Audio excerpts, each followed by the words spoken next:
O analfabetismo funcional atinge 29% da população brasileira de 15 a 64 anos de idade. Isso é o que aponta o indicador de alfabetismo funcional, né, feito pelo Estudo da Ação Educativa. Esse estudo foi iniciado em 2001. Até 2009, o índice estava tendo ali uma queda, né, pequena, mas contínua. Mas de 2009, era Dilma já? Era, já com Dilma.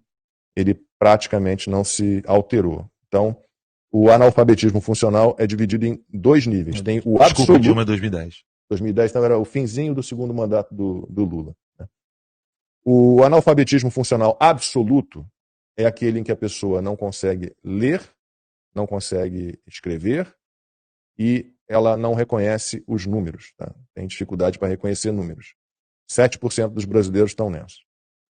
O outro é o analfabetismo funcional rudimentar. Então, a pessoa sabe ler, sabe escrever, mas tem dificuldade para entender textos mais longos, reconhece os números, mas já não consegue fazer conta. O que dizer disso, né? Lembrando que em qualquer pesquisa internacional sobre educação, sobre ensino, o Brasil está entre os últimos. Não precisa pesquisar muito não. Se for agora aqui no canal do Pondé, que é responsável por dar doutorado para os outros, tá escrito lá, se inscreva no meu canal. Em vez de inscreva-se? O cara que diz isso agora, você é doutor. Não sabe língua portuguesa? Deu, né, irmão?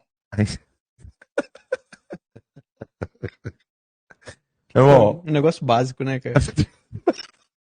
E não é nada complexo, né, cara? Tem coisa que realmente, às vezes, passa despercebido, né? Sim. Pô, isso aí, cara. Pra manter o negócio durante anos. Durante anos, né, cara? É duro. Mas, olha, a questão do analfabetismo, eu falo isso como alguém que foi resgatado. Então, minha vida inteira eu não estudei. Eu fiquei na escola, diferente.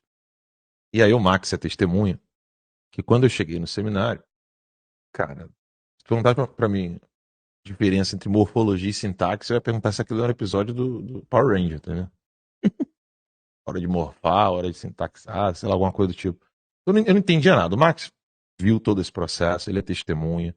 Eu peguei uma folha, um texto de São Tomás de Aquino, Lacombe, o desespero que me dava.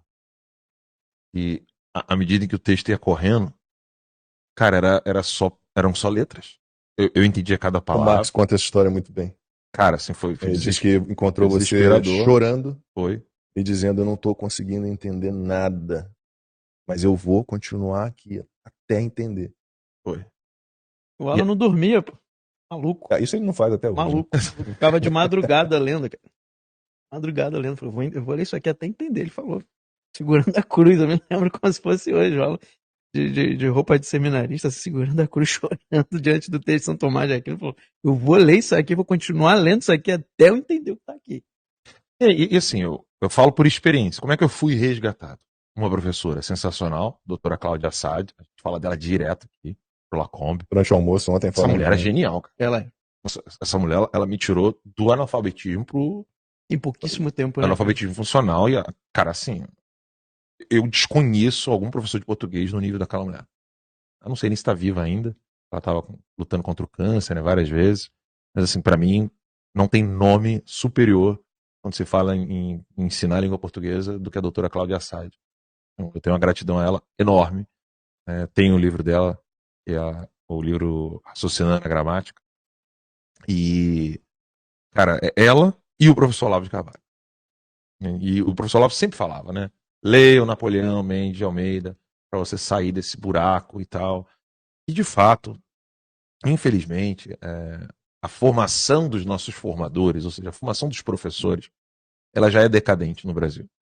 Lacombe e o Max devem lembrar bem que o Colégio Dom Pedro II e o Colégio Carmela Dutra, no Rio de Janeiro, eram o santo graal dos meninos e o santo graal das meninas. Vai ver colégio hoje, referência. Todo jovem queria ter a capacidade de poder ser aprovado e estudar no Dom Pedro II. Sim. Toda menina queria estudar no Carmela Dutra ou em alguma outra escola de magistrado.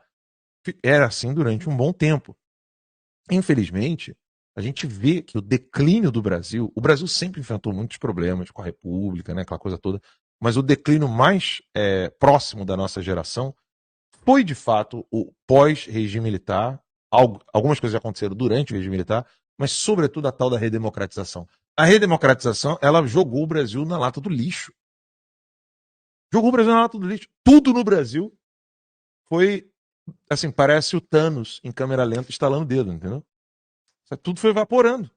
Pessoas, coisas, cultura, prédios, né?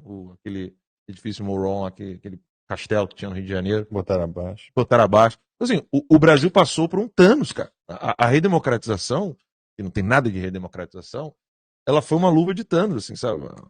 A manopla que fala? Manopla.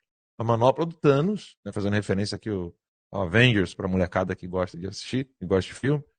Cara, foi o Thanos instalando o dedo e as coisas foram tudo evaporando.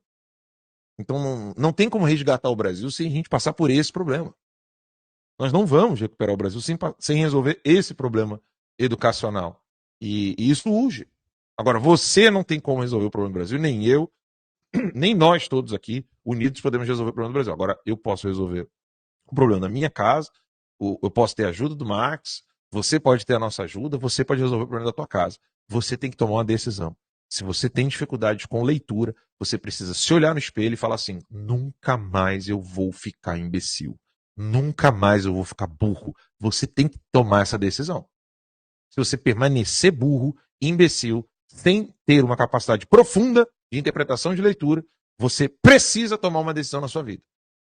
E não tenha vergonha de se olhar no espelho e se ver burro. Eu fiz isso, eu vi e falei assim: que merda, não consigo entender isso aqui. Eu vou mudar esse cenário. Mas tem que ter aquilo que Santa Teresa de Ávila falava, que é a determinação. Não fique procrastinando essa merda de vida onde você tem um problema cognitivo sério e você não quer olhar. Ah, mas eu sou formado, tenho doutorado. Foda-se. Eu não quero saber teu título, eu não quero saber nada. Se você tem dificuldade de pegar um texto e ler aquele texto, entender de fato, primeiro, não tenha vergonha de reconhecer isso, e dois, tome uma decisão para mudar imediatamente. Porque nenhum problema da tua vida vai ser resolvido depois de você ficar inteligente. Né? Ou melhor dizendo, antes de você ficar inteligente. O professor Olavo falava: o brasileiro tem a mania de querer resolver seus problemas primeiro e ficar inteligente depois. Isso é um vício. Eu primeiro preciso resolver meus problemas para depois ficar inteligente. Pô, com certeza, tu vai conseguir parar um cararro, né, resolver seus problemas permanecendo burro. Né? Não tenha medo não, gente. Se você percebe que tem dificuldade de leitura, bata no peito. Eu quero aprender, eu quero mudar. Isso vai ser um exercício espiritual para você. Você vai aprender a ser humilde.